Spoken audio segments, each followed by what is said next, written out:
Hello, this is Kayse, the Astro Muse. I'm going to do a psychology talk with you guys today. The topic is what to do when you get triggered. So this is a complex topic, and I'm certainly not the first person to talk about it, but I do think it's a really important topic, and it is something I think about a lot for myself personally, as well as with my clients. You know, we all have these different wounds, and when our wounds get touched, we get triggered. So when you get triggered, the first thing you want to do is take a moment and acknowledge and recognize that you're triggered, and not just be like, basically what happens is we kind of fall into unconsciousness. We sort of go into this, it's like an altered state of consciousness where we just like lose our bearings and fall into this automatic pattern of hurt, wounded reaction.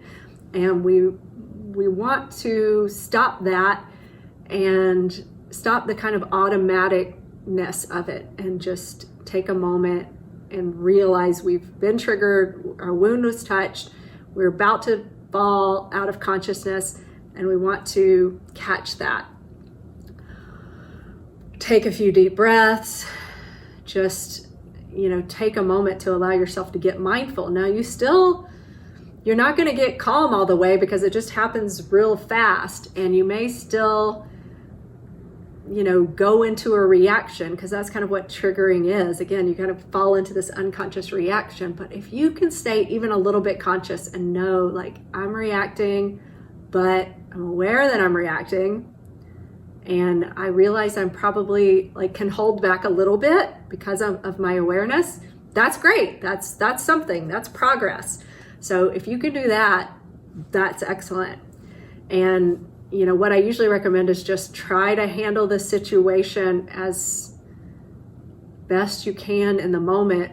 Try to step away, try to call the person back if it's a phone call, or write the email later, take a moment, do what you can to give yourself some space and time. But if you absolutely can't get space and time, then, try in the moment to be as aware as possible and handle it in the way that has the highest integrity and the greatest grace that you can muster.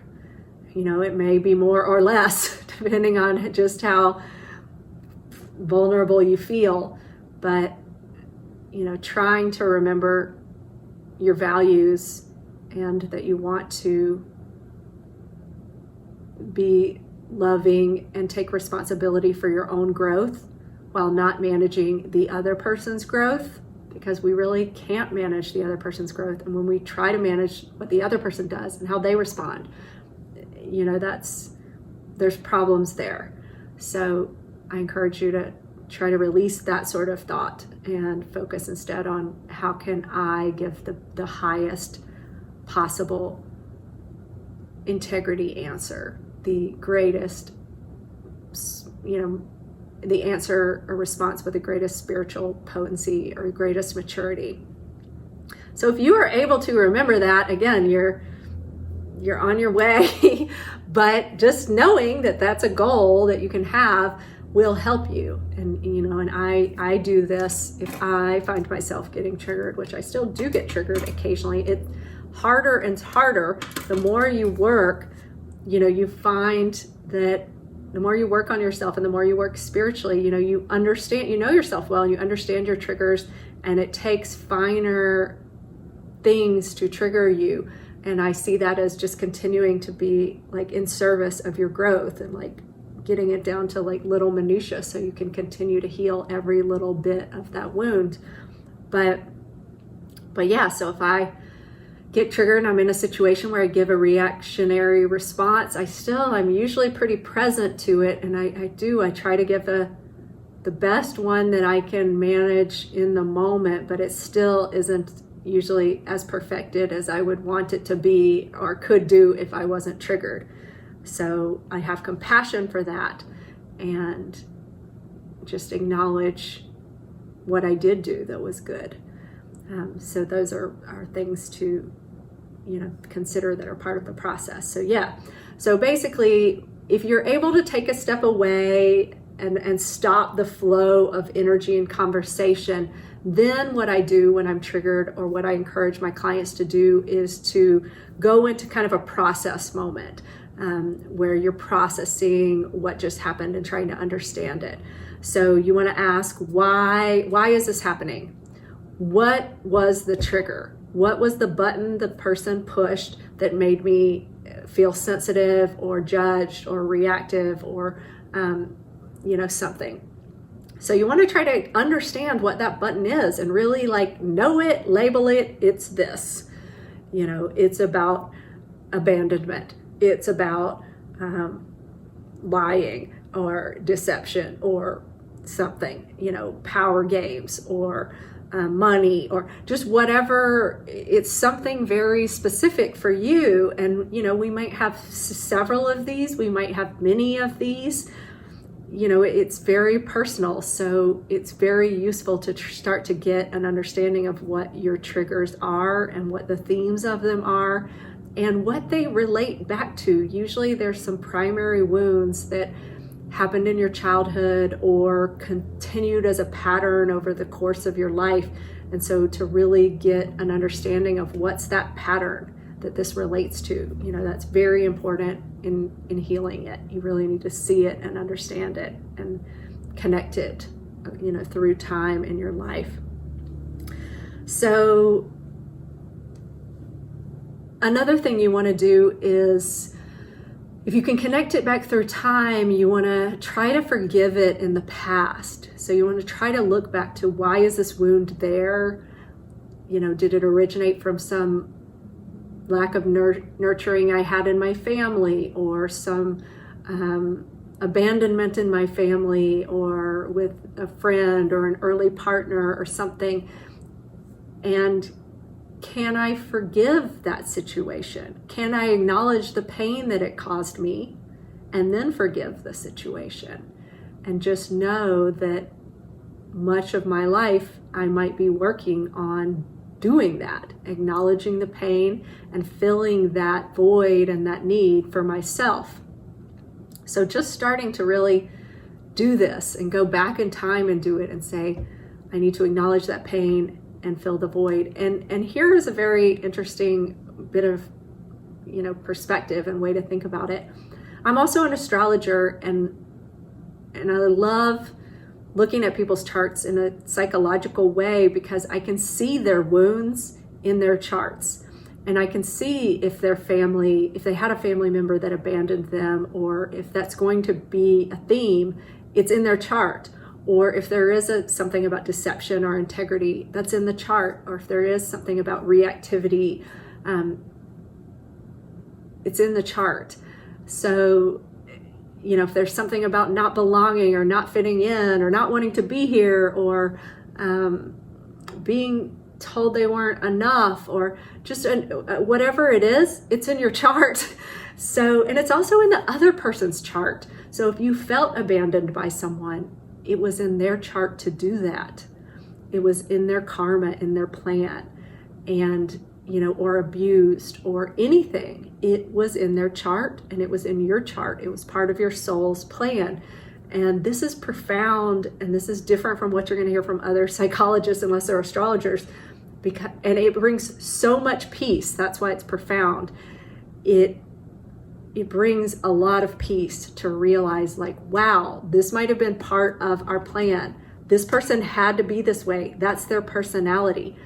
They're an orange, and I wanted an apple. They might have been just too gushy, too emotional, too over involved. Maybe you wanted a little bit more contained energy for your parent, the apple metaphor. Or maybe you wanted an orange and you had an apple or something, a banana, something very dry. So, we often want something we didn't have, and many people do have a less than ideal situation, because I think the earth is a learning place. So it's not a place where just everybody's healthy, everybody's perfectly adjusted, and then those perfectly adjusted people have perfectly adjusted kids, and everything is harmonious and wonderful. It's just not the way it is here. I think we're all in stages of becoming, and in those stages we're hurt and wounded and hurt each other and grow and try to learn, and it's a beautiful mess, but it is a mess, and it is beautiful in different ways and different times. So astrology lets us see that indeed the lessons and the wounds and the struggles that you have, they're part of your soul's plan, and it can be predicted by a stranger who doesn't even know you, but who knows astrology and looks at your chart. So it's pretty fascinating. The astrology of relevance is the position of Chiron, the sign that Chiron is in, the position of Nessus, which is a planet that represents setting boundaries and abuse to some degree, and like what you'll take and what you'll stand for. So its position is important with regards to triggers, because when you get like your boundary is crossed, that's a trigger. The position of Pluto is also very important, because Pluto is kind of control and manipulation and intensity. That wherever it rests in your chart can sometimes reveal some things, but there's more. The 8th house is important, the 12th house is important. So there's a lot of different subtle signs and indicators of we can call them weaknesses, we can call them growth points, we can call them wounds, but they really are growth points. They're all those things. They're weaknesses that are growth points. They're wounds that are for your learning and for your healing, because it's going to help you as a soul to heal it and to work on it, work through it. So back to the processing part. Can you forgive the situation in the past? You might do a better job forgiving it if you understand that they had to be that way. They were like playing a role. The thing that happened had to happen that way. So I said all of that as a little aside to help you maybe realize you could forgive it, or you could at least try to forgive it. That will help. That will help you reduce the button that is triggering if you can start to forgive the past.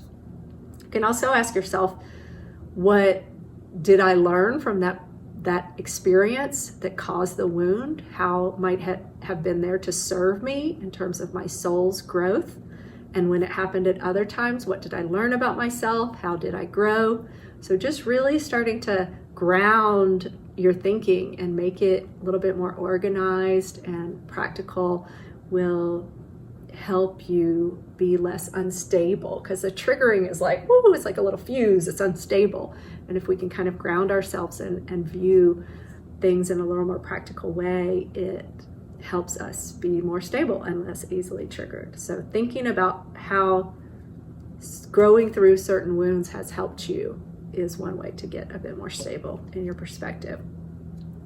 So thinking about the other person, sometimes when you get triggered, it's like a bi-directional trigger.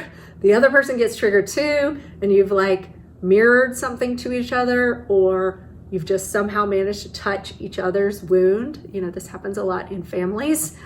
So, but it can also happen with close friends or partners, married couples. So, sometimes you can try to examine, like, is this a mirroring situation? Is there some way that I'm vulnerable and they're vulnerable? Maybe it's different, so we don't recognize it, but we both touched our vulnerabilities. Or, just some fear, which is another way of saying vulnerability, that I've pushed that person into their fear. They've pushed me into my fear. We're both reacting to it, but we don't really even recognize. It's kind of the same thing, but it's like different. It might be slightly different or look a bit different to each of us, so we might miss it. So think about if you're mirroring something with another, if there's another person involved and they seem to be getting triggered, thinking about what their wound is, what their need is, what their boundary is. So again, what's their fear? What's happening for them? It can help you understand yourself, like I said, in the mirroring way. And it really will help you kind of sleuth out the situation. And it also pulls you out of yourself for a moment, which is nice when you're getting unconscious, and you might start to become more compassionate in the moment, which again helps you from reacting. if you can become more compassionate, thinking about the other person's needs and not just being lost in your own need and drama and fear. That's helpful. So again, a key point is realizing that as you're processing any buttons or any triggering moments that you've had, understanding that this is likely karmic and it must be teaching me something. If nothing else, it's showing me a button that is something I need to heal in order to be a fully functioning, light body. I want to shine as brightly as possible, which means I need to remove blockages to the light, which are fear and reactivity points and, caustic energy, negativity, these kinds of things. Ultimately, we want to, kind of purify them out of our bodies as much as possible, and it will raise our vibration and allow us to kind of transmit and carry more light and more love. So, we want to work on this. That's a key reason, but understanding that the healing of those different wounds and buttons might help us grow karmically. I mean, I believe it does. So I believe that's the reason they're there. But it could also be that if there's a certain situation that triggers you, like somebody manipulates you, or again, the abandonment, or whatever the trigger is, there's the possibility that you played the other side of that dynamic in either earlier in this life or possibly in another life. I believe in multiple lives. Can't maybe prove for sure that that's a definite thing. I think there's some decent evidence about it, but it researched by PhDs and psychologists, PhD psychologists and psychiatrists. But some people may think that's evidence is just a bit too soft. Hypnosis evidence, past near-death experience evidence, and evidence from children who remember their past lives. I think it's not hard evidence, but it's also super interesting, and it really resonates for me as true. So I go with it, but with a grain of salt.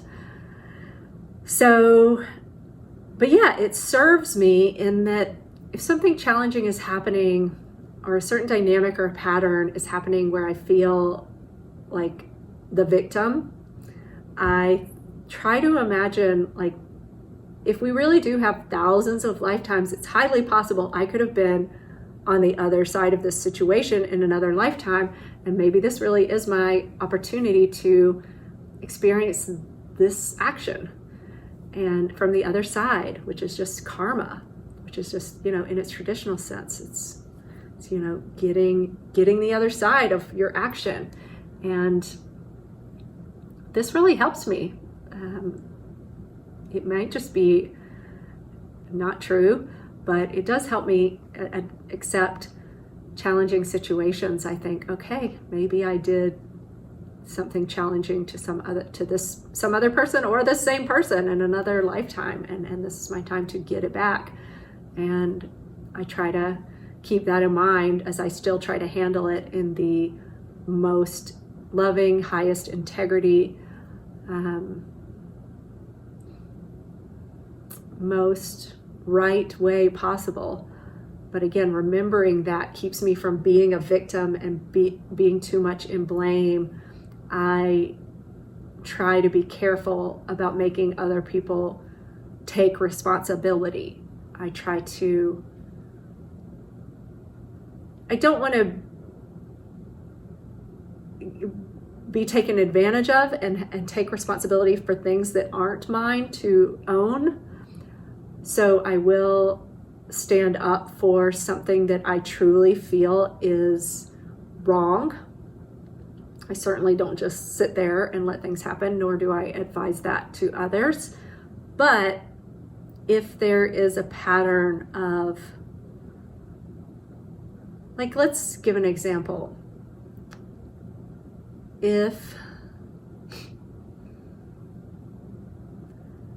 there is, this is a small example, if there's a pattern of maybe you're renting your house and your landlord is constantly doing things without thinking of its impact on you, like having people come to the house to do work, or outside work possibly, or inside work, or just kind of, inconveniencing you in many ways. I handle this by trying to explain to them the impact that it has on me, because they might be not thinking of it. But I also think to myself, well, maybe I was an inconsiderate landowner at some point, and this is my time to experience what that's like, what that probably was like for whoever might have been my tenant in some other lifetime. So that helps me. It just, again, it kind of neutralizes things a bit. Might or might not be true, but it helps me. But still, I do talk to the landlord. I'm not just going to completely accept it. I try to find a compromise between letting them do what is best for them, while also explaining what's best for me and trying to figure out what the middle path is. So you can extrapolate that to many different circumstances. But yes, so the next kind of step in processing this would be learning to forgive your own reactions. This is pretty big, and I went through a stage in my life where I really was mad at myself for when I would get reactive and when I would become triggered, and I just was frustrated that I would even have that response, and I was just so disappointed in myself for not being able to manage my own energy better. So if that happens to you, I really encourage you to do this step, which is forgive your own reactions. It's very important to be nurturing to yourself. And some people really are more reactive than others. And again, this relates back to astrology and genetics too. But astrology has a large role in it. It has to do with Mars usually. So if you have a strong Mars, you're going to be reactive, and you're going to get triggered a bit more easily and be a little bit defensive sometimes. So if that's you, I encourage you to be real self-aware. We don't want to continue doing that because we can be kind of, it's harsh and hard on others. So we want to be mindful of the impact we have on others, but we also want to be gentle and loving to ourselves, because that's part of the way that we'll transmute this energy within ourselves and kind of neutralize it and kind of, calm it down. So forgive your reactions, nurture yourself, give yourself what you need rather than relying on other people to change, again, I would hope my landlord makes some choice that's a little better for me, but ultimately, if they're making a lot of noise and doing something and we, can't avoid it, then I have to nurture myself and just try to deal with my reaction and kind of neutralize it, and, not just be mad,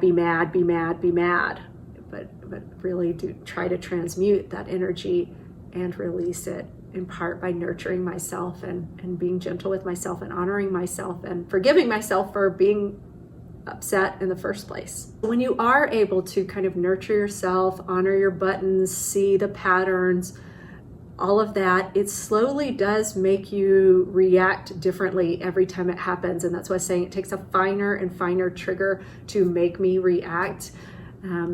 Since I've been working on myself really consciously for so long.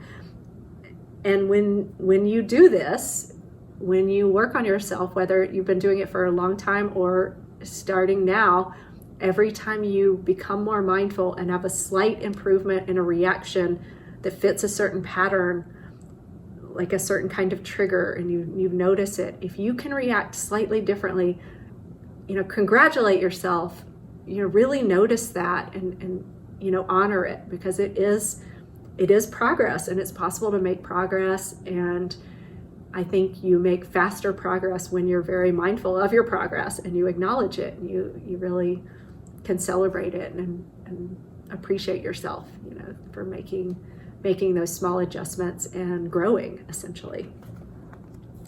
So yeah, ultimately, you want to be committed to yourself and to your growth and see triggering. Try not to cringe in the face of triggering, and try not to hate being triggered or dislike your wounds or the people who trigger you. See them. Ooh, this is a hard one, but a good one. See them as your teachers. And again, this doesn't mean you have to like them necessarily. You can love them from a spiritual perspective. You can kind of have your guard up from a maybe where you are in the moment perspective, because they're pushing your buttons, they're triggering you. It's natural to not like something that's kind of hurting you. And so that's what I'm saying. I'm giving you permission to be okay with that. I try to kind of love everyone and everything from a greater spiritual perspective. But again, there are people who push my buttons that I'm kind of like, yeah, create my space from that, because I need to, because you don't want to be like flooded with button pushing energy. It's just too much. I want it controlled in a manner that I can slowly process and react and refine and get better with it. So I really encourage that for you. And like I said, think of it as growth. Think of the people who push your buttons as teachers. Celebrate them at some level within your heart, even if you can't do that on the surface. You might one day, but it is a special kind of shadow gift when someone pushes your buttons. They're showing you something about yourself that isn't fully of the light. And if you were totally just fully of the light, no buttons, you wouldn't be bothered by this person. You're not bothered by anything when you're just totally healed. We might call that enlightened in all ways. You're just totally full light beam all times. Nothing rattles you.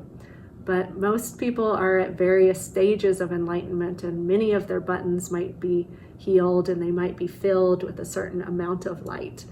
But to be all buttons clear, full light, that's the highest level possible spiritual attainment. So at least human form. So yeah, that's my offering for today. It's pretty deep. It's psychological, it's spiritual, and astrological. That fits me perfectly. I hope it helps some of you. And I hope you're able to tune into the love that you contain within yourself, because really that's the greatest love there is. All right. Aloha.